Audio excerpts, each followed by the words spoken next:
Jangan lupa like, subscribe, dan komen di bawah. Dan mudah-mudahan nanti silakan cari siapa lagi Pak Kosi Junjung yang mungkin akan kita interview di sini. Iya.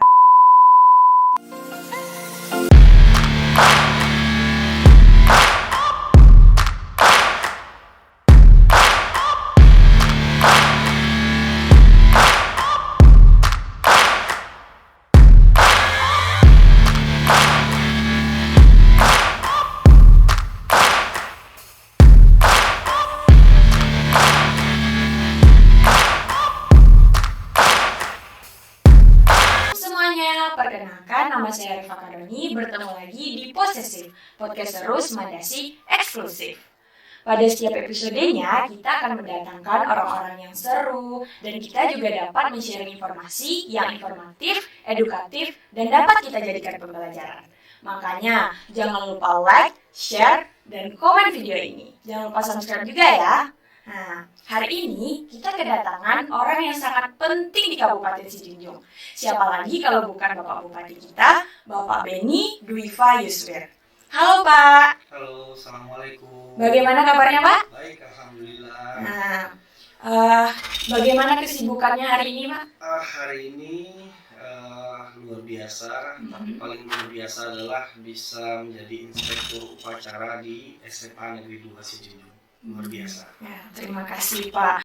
Suatu kebanggaan bagi saya bisa berbicara langsung dengan Bapak.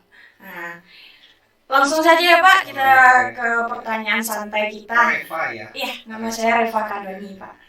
Apa saja kesibukan Bapak akhir-akhir ini? Karena bukan hanya sebagai Bupati, ternyata Bapak juga menjabat sebagai Wakil Sekretaris Jenderal APKASI, yaitu Asosiasi Pemerintah Kabupaten Seluruh Indonesia Masa Bakti 2021-2026. Kesibukan memang tentu rutinitas sebagai kepala daerah. Nah, kesibukan yang lain memang ada jabatan lain sebagai Wasekjen APKASI. Nah, apa itu APKASI? APKASI ini adalah Asosiasi Pemerintah Seluruh Kabupaten Indonesia. Jadi di APKASI ini adalah memperjuangkan apa yang menjadi kendala-kendala dan apa yang menjadi persoalan kita terjadi di daerah atau kabupaten kota. Nah, sementara untuk jadi kepala daerah sendiri, tentu tantangannya agak berbeda sekarang. Pertama memang kondisi ekonomi yang luar biasa berdampak. Pertama COVID, kedua itu adalah perang Rusia dan Ukraina yang membuat hampir seluruh negara itu terdampak di sektor ekonomi. Nah, tentu di kesulitan inilah kita berusaha untuk mencari inovasi, mencari ide-ide lain bagaimana kita bisa membangun daerah Sijunjung yang kita cinta ini supaya lebih cepat maju. Waduh, bagus sekali ya Pak. Boleh diceritakan nggak Pak perjalanan karir dan jenjang pendidikan Bapak hingga akhirnya bisa menjadi bupati? Oke, jadi ini cukup panjang tapi kita ringkas saja. Kami lahir di Muaro. Oh, Bapak asli Muaro? Asli. Aduh. Lahir di Muaro 13 Januari 86. Nah, waktu itu setelah lahir, orang tua basicnya adalah birokrat. Birokrat artinya adalah pegawai negeri. Nah, jadi kami lahir di lingkungan pegawai negeri. Lahir TK, SD, kami TK di TK Pertiwi, SD di SD 13 hari ini, dulu SD 07 Sijunjung. Setelah itu SMA di SMA 2, sekarang SMP 2, sekarang SMP 7. Ya Pak. Nah, SMA di SMA 1, SMA 1 Sijunjung. Nah, jadi setelah SMA itu ada tes masuk universitas. Waktu itu kami tes di beberapa universitas, akhirnya ternyata cuma lulus di Bung Hatta. Nah, itu sempat menjalani perkuliahan selama 1 tahun setengah. Masa kuliah, masa berseri-serinya anak muda, karena sudah lepas dari orang tua, pikiran bisa santai, ternyata ada peluang masuk Sekolah Tinggi Pemerintahan Dalam Negeri. Nah, hari ini namanya adalah Institut Pemerintahan Dalam Negeri. Masuklah tanpa tahu itu sekolah apa. Nah, setelah masuk sekolah, ternyata di sana adalah sekolah yang mendidik mental disiplin, wawasan, dan itu kita bercampur dengan seluruh suku etnis budaya yang ada di Indonesia. Nah, akhirnya disitulah kami dibesarkan di Lembah Mangrayang, dan pulang dari situ sempat bekerja sebentar karena masuk IPDN ini sudah menjadi pegawai negeri. Nah, ini juga menjadi peluang bagi adik-adik, bagi siswa-siswa SMA Negeri 2 Sijunjung bahwa ada sekolah yang sudah menjamin masa depan kita. Nah, itu satu dari puluhan sekolah kedinasan yang ada. Jadi silakan manfaatkan IT, handphone, laptop untuk bisa mencari informasi-informasi terkait dengan sekolah kedinasan. 4 tahun kami di STPDN, dulu IPDN hari ini.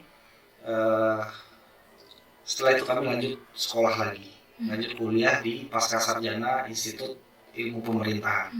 Nah, itu di Jakarta. Jadi 6 tahun merantau untuk sekolah.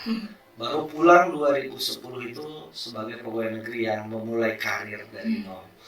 Nah, karir pegawai negeri pun dimulai dari tukang ketik surat, tukang antar surat sampai ke negari-negari di ujung-ujung.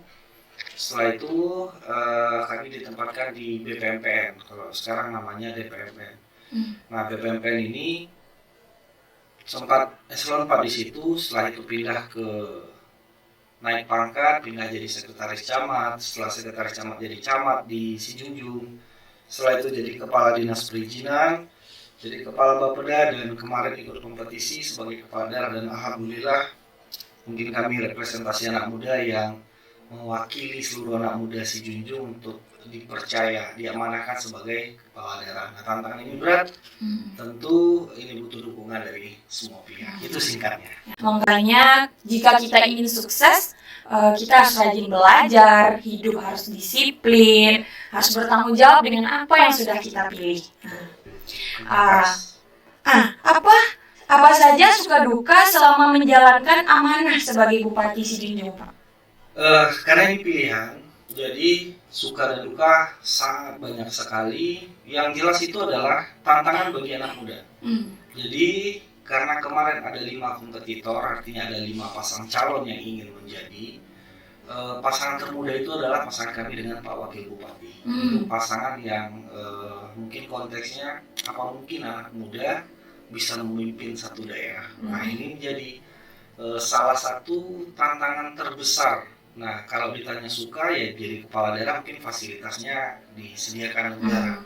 Nah, kalau duka memang masih ada sebagian kelompok yang belum percaya ini apakah anak muda mampu memimpin satu daerah yang cukup besar. Nah, tapi insya Allah ini menjadi pembuktian bagi kita anak muda. Jadi tidak ada hal yang tidak bisa kita lakukan sepanjang kita komitmen dan kita kerja keras, tentu tujuan kita baik. Akan tercapai ya, Pak. Iya. Nah, mungkin bisa saja yang di depan Bapak ini menggantikan Bapak besoknya. Amin. Siapapun punya kesempatan. Yang penting kerja keras, belajar, itu yang kunci. Terima kasih, Pak. Adakah pengalaman yang berkesan ketika Bapak melakukan kunjungan ke daerah-daerah di Sijunjung? Karena yang bisa kita tahu ya Pak, banyak sekali daerah-daerah di Sijunjung. Banyak sekali pengalaman-pengalaman unik terkait dengan Sijunjung ini. Dulunya memang luas sekali. Perbatasan kita sebelum dari Masraya pisah itu adalah Provinsi Jambi dan Provinsi Riau.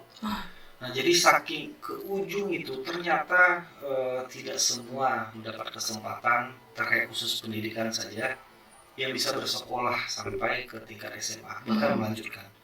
Rata-rata ketika ditanya di usia 25 tahun ke atas itu, kenapa tidak sekolah? Nggak ada gunanya Pak, gitu. Karena awak akan mencari PTU. Nah, padahal untuk merubah pola pikir, merubah masa depan keluarga itu adalah dengan pendidikan. Makanya kami himbau kepada adik-adik kami untuk rajin belajar, karena kunci dari nanti ke depan itu adalah di momen ini. Memang masa remaja ini adalah masa yang seru-seru, masa nakal. Nakal itu lumrah manusiawi ketika di usia remaja hari ini, ingin tahu, mencari jati diri. Tapi satu hal yang harus diingat adalah ada sisi positif yang bisa kita push, dan kita harus tinggalkan beberapa sisi negatif yang hari ini apapun kita bisa akses. seluruhnya, tidak ada yang tidak bisa kita akses. Tergantung kita memilih konten apa yang akan menjadikan kita untuk dasar masa depan kita. Nah, di lapangan sendiri itu yang kami lihat ada beberapa daerah kita yang tidak punya akses internet, akses telekomunikasi. Mereka mendapatkan informasi seputaran di situ saja. Nah, di situ kami lihat mungkin kita butuh kerja keras, khusus untuk dunia pendidikan sendiri. Kita akan optimalkan yang menjadi potensi-potensi daerah untuk bisa kita berikan di masing-masing daerah kita di ujung-ujung. Banyak ya Pak yang kita yang banyak pelajar juga mengeluh masalah pembelajaran. Pembelajaran ini susah, ini seperti ini, padahal segala sesuatu itu dari kita sendiri gitu. Kalau ingin sukses, kalau ingin maju, itu harus dari diri kita sendiri. Pembelajaran pun sekarang kan kita tahu, Mas Menteri, Pak Menteri Pendidikan, beliau basicnya adalah bisnismen. Beliau adalah pemilik salah satu transportasi online yang ada, dan itu terbesar. Nah, beliau mengaplikasikan bahwa Merdeka Belajar hari ini yang diberikan kurikulum untuk sekolah-sekolah, artinya belajar itu tidak hanya dari ruang kelas saja. Di mana-mana kita bisa mendapat akses pembelajaran. Makanya jangan sia-siakan masa muda hari ini, karena masa muda kita hari ini adalah menentukan apa yang terjadi nanti. Iya, betul banget Pak.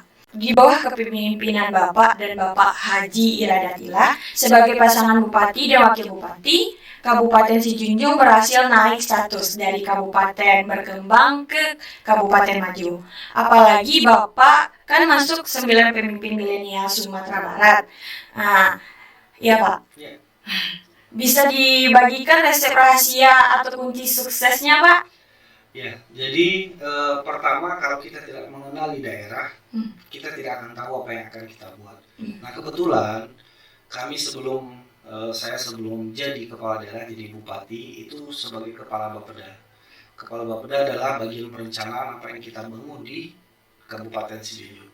Nah, ini modal dasar, mungkin tidak seluruh calon dulu yang paham dengan apa yang ada di Sijunjung, apa yang menjadi kekurangan, apa yang menjadi potensi. Nah, dari kekurangan inilah kita berusaha masuk dengan program-program strategis, termasuk pemberian subsidi biaya komite sekolah. Karena mungkin sekolah SMA 2 biaya komite agak tinggi, pemerintah itu menyiapkan 50.000 per bulan per orang. Artinya ada 600.000 yang kita subsidi, itu biaya dari kabupaten. Dan dana ini kita sharing dengan Provinsi Sumatera Barat yang nantinya akan dikembalikan ke sekolah-sekolah. Nah, artinya potensi kalau sudah mengenali kekurangan dan potensi yang ada, tentu ini yang akan kita optimalkan. Nah, kekurangan akan kita berusaha menutupi kekurangan ini supaya tidak kurang lagi, dan potensi yang ada kita optimalkan. Potensi ini betul-betul mendongkrak ekonomi, mendongkrak seluruhnya, pariwisata. Nah, yang pasti seluruhnya dulu adalah untuk kesejahteraan masyarakat. Tapi kalau ditanya resep adalah yang pertama memang komunikasi dan harmonisasi antar pemimpin daerah, tentu kami dengan Pak Wakil Bupati, Pak Haji Iradatila. Nah, tentu dengan berkolaborasi dan bersama-samalah ini bisa terwujud. Tidak bisa jalan sendiri-sendiri karena daerah ini cukup besar, tentu dukungan seluruh pihak sangat dibutuhkan untuk menjadikan Sijunjung ini bisa lebih pesat lagi. Satu lagi Pak. Dari sekian banyak kabupaten di kota di Sumatera Barat ini, Reva lihat Kabupaten Sijunjung yang sering dikunjungi Bapak Menteri Pariwisata, Bapak Sandiaga Uno, dan juga Bapak Menteri Dalam Negeri, Bapak Tito Karnavian. Dalam rangka apa itu Pak? Ya, jadi itu tadi setelah kita mengenali daerah kita, tentu ada 3 sebetulnya Pak Menteri yang datang di kita tahun ini. Pertama, Kepala BKKBN Pusat, Pak Dr. Hasto, beliau mengunjungi Sijunjung terkait dengan langkah Sijunjung dalam mengurangi angka stunting yang ada di Sijunjung. Nah, tentu kita sampaikan bahwa lembaga survei Gizi Indonesia yang hari ini memberikan data ke kita cross check di lapangan, Nah, karena stunting ini yang akan menghambat nanti generasi selanjutnya. Karena kalau generasi stunting yang berkembang, tentu yang akan menggantikan kami, menggantikan Bapak Ibu guru nanti tentu generasi yang mungkin pola pikirnya jauh di bawah standar. Yang berikutnya hadir juga waktu itu Pak Sandiaga Uno, beliau 2 kali bahkan ke Sijunjung. Nah, ini terkait dengan potensi unggulan kita di sektor pariwisata. Nah, kita punya tema pembangunan itu Geopark Siloke. Yang Geopark ini bisa kami sampaikan ada 3 komponen di sana. Ada biodiversity. Nah, ini terkait dengan flora dan fauna yang ada, tidak diragukan lagi karena memang Sijunjung itu kawasan hutan. Mungkin tidak ada yang binatang buas yang tidak ada di Sijunjung. Nah, bahkan kita juga pernah menyantuni warga kita yang digigit beruang. Artinya ya sama safarinya alami lah di Sijunjung. Nah, ada yang kedua itu geodiversity. Nah, geodiversity ini adalah keindahan alam, landscape alam, patahan batuan dari puluhan ratusan juta tahun yang lalu yang membentang indah dan ini menjadi keunggulan dari geologi kita. Dan terakhir ada kultur diversity. Ini budaya. Budaya ini adalah mungkin di Sumatera Barat yang Minangkabau itu yang hidup, artinya ada interaksi masyarakat itu dari awal itu ada di perkampungan adat kita.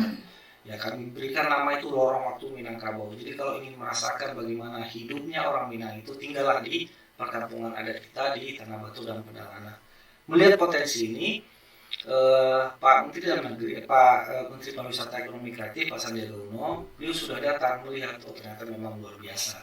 Cuma memang karena jarak saja yang cukup jauh dengan bandara, mungkin ini yang akan kita akali atau kita siasati supaya masyarakat lain itu juga mau melihat, dan ini menjadi wisata minat khusus karena punya keunggulan yang daerah lain tidak punya. Nah, itu yang kedua, Pak Sandiaga Uno itu datang untuk menandatangani prasasti bahwa Siloke ini masuk ke dalam 50 anugerah desa wisata Indonesia. Dan kita juga di backup dibantu oleh beberapa pihak ketiga, perbankan, ada BCA dan lain-lain. Nah, tentu ini menjadi kolaborasi yang luar biasa untuk kita bangun sektor pariwisata. Nah, sementara Pak Menteri Dalam Negeri, Pak Tito Karnavian, beliau melihat bahwa reformasi birokrasi yang hari ini harus kita wujudkan, bagaimana kita menjadikan pelayanan ini lebih ramah dan lebih dekat kepada masyarakat. Beliau juga melihat di Sijunjung ini perlu dikembangkan. Nah, beliau lihat Sijunjung ini dalam kekayaan potensi sumber daya alam, pariwisata, tentu diharapkan tidak merusak. Nah, artinya tidak mengeksploitasi, tapi yang harus dioptimalkan itu adalah pembangunan sumber daya manusianya. Termasuk sekolah hari ini yang adik-adik semua jalani, ini adalah salah satu bentuk peningkatan sumber daya manusia yang nantinya akan melanjutkan atau mengembangkan pariwisata yang lebih sustainable tanpa merusak dari alam yang ada atau mengeksploitasi alam yang ada. Sebenarnya kita ini sudah difasilitasi, Pak. Tapi bagaimana caranya kita sebagai manusia menyadarkan diri untuk menjaganya lagi? Bukan begitu, Pak? Betul. Jadi ada bentuk sumber daya yang tidak akan habis. Nah, sementara kalau yang alam siapkan, kita eksploitasi habis-habisan itu pasti dia akan habis. Tapi ada sumber daya manusia yang bisa kita gali, yang punya potensi yang jauh lebih besar. Apalagi hari ini tidak ada yang tidak bisa kita lakukan melalui handphone, melalui teknologi informasi hari ini, sampai ke 7 benua pun kita bisa share. Orang bisa tahu. Jadi bijaklah menggunakan smartphone, teknologi informasi. Jangan malah sebaliknya. Tadi kita bisa lihat ketika apel, banyak teman-teman yang tidak kuat berdiri lama. Nah, itu rata-rata kami yakin pertama itu tidak sarapan. Nah, karena tidak sarapan, asam lambung naik, akhirnya tidak kuat. Yang kedua itu kebanyakan karena handphone sudah di tangan, laporan ke orang tua itu tidur, tapi malah selanjutnya buka handphone, main game, dan ini tentu merugikan. Silakan, tapi sewajarnya. Nah, jangan sampai waktu kita dikendalikan oleh smartphone kita yang harus mengendalikan waktu kita. Jika kita pergunakan dengan baik, smartphone ini mungkin berguna bagi kita, Pak. Tapi jika tidak dipergunakan dengan baik, itu akan merusak diri kita sendiri. Oke, Pak. Apa harapan Bapak kepada putra-putri daerah Sijunjung, khususnya para pelajar? Jadi jangan malu label Si Junjung. Ingat, kita punya tokoh nasional dari Si Junjung almarhum, Buya Shafi'i Ma'arif. Beliau bahkan dari kampung yang sangat-sangat jauh sekali. Beliau lahir di Sumpur Kudus, Maganti, bahkan jalan kaki dan berkuda untuk mengejar pendidikan dan merantau ke Jogja sampai akhirnya beliau berkontribusi banyak terhadap negara Indonesia. Kita punya profesor-profesor yang luar biasa yang hari ini juga masih menjabat, dan itu orang Si Junjung. Artinya siapapun kita punya peluang dan kesempatan yang sama. Yang akan merubah itu adalah mindset dan pola pikir kita sendiri. Jadi kalau kita berpikir nanti kita gagal, pasti akan gagal. Tapi apa yang jadi kita mimpi dan cita-citakan dari awal, kita coba jenjang karir. Kami sendiri orang yang lahir di Si Junjung. Kami mengenyam pendidikan itu di Si Junjung seluruhnya. Dan alhamdulillah hari ini dipercaya sebagai Bupati Si Junjung dan beberapa jabatan lain, mungkin di organisasi, ada di APKASI, ada di APKASI yang Asosiasi Hasil Sawit Seluruh Indonesia, dan tentu inilah bentuk kontribusi kita. Dan tentu hari ini tanggung jawab adik-adik pelajar, tanggung jawab belajar dengan sebaik-baiknya, gali potensi, tingkatkan dengan keterampilan, kemampuan yang nanti akan menunjang masa depan kita. Dan kita sebagai pelopor anak muda, jadilah yang terbaik buat bangga orang tua kita, dan minta restu orang tua, dan tentunya dengan bekerja keras kita gitu. Segala sesuatu itu balik lagi ke diri kita sendiri, ya Pak. Dan kita sebagai pelajar itu bukan dilihat dari tempatnya, tapi dari apa yang kita pikirkan. Walaupun kita tinggal di Si Junjung, jangan ragu untuk belajar sampai ke negeri orang, Pak. Nah, kita mencari ilmu sejauh-jauhnya agar kita mendapat pikiran yang lebih luas, wawasannya, dan kita juga tidak dipandang rendah oleh orang lain. Bagaimana kesan pesan dan saran Bapak setelah berkunjung ke Smandasi TV dalam program Posesif Podcast Seru Smandasi Eksklusif? Luar biasa, ini salah satu bentuk kreativitas yang setelah mungkin podcast ini nanti di-upload, tentu tidak hanya orang Si Junjung saja. Sampai ke Amerika benua sana pun orang bisa melihat bahwa ini salah satu bentuk kreativitas anak-anak SMA Negeri 2 Si Junjung. Yang kami berharap memang ini perlu ditingkatkan lagi dengan mengundang mungkin tokoh-tokoh muda yang lain sebagai motivator, dan mudah-mudahan ini selalu berkembang. Ini podcast ini salah satu sekarang tren di media sosial untuk orang melihat atau menginformasikan sesuatu. Ya, mungkin induk terbesar yang kami lihat itu yang banyak mempengaruhi itu adalah Deddy Corbuzier yang menginisiasi beberapa podcast lain muncul, dan kami lihat memang sebentar lagi TV akan ditinggalkan. Nah, silakan berkarya terus, semangat terus bagi anak-anak Si Junjung, dan mudah-mudahan ini menjadi salah satu podcast yang akan ramai ditonton. Amin. Nah, mudah-mudahan jangan lupa like, subscribe, dan komen di bawah. Dan mudah-mudahan nanti silakan cari siapa lagi tokoh Si Junjung yang mungkin akan kita interview di sini. Iya. Bapak udah subscribe? Sudah kayaknya. Nanti kita lihat di. Bapak jangan lupa promosiin ya Pak. Semoga Smandasi TV dapat lebih maju lagi dan subscribe-nya lebih banyak lagi Pak. Terima kasih Pak. Sama Reva. Iya Pak. Seseru itu kan podcast hari ini, banyak pelajaran yang bisa kita ambil dari Bapak Bupati kita. Mungkin singkatnya saja, kalian harus tetap rajin belajar dan ubah mindset kalian. Jangan jadikan pelajaran sebagai keluhan kalian, karena belajar bisa mengubah nasib kalian. Berpola pikirlah dan berwawasanlah yang luas. Terima kasih. Assalamualaikum warahmatullahi wabarakatuh.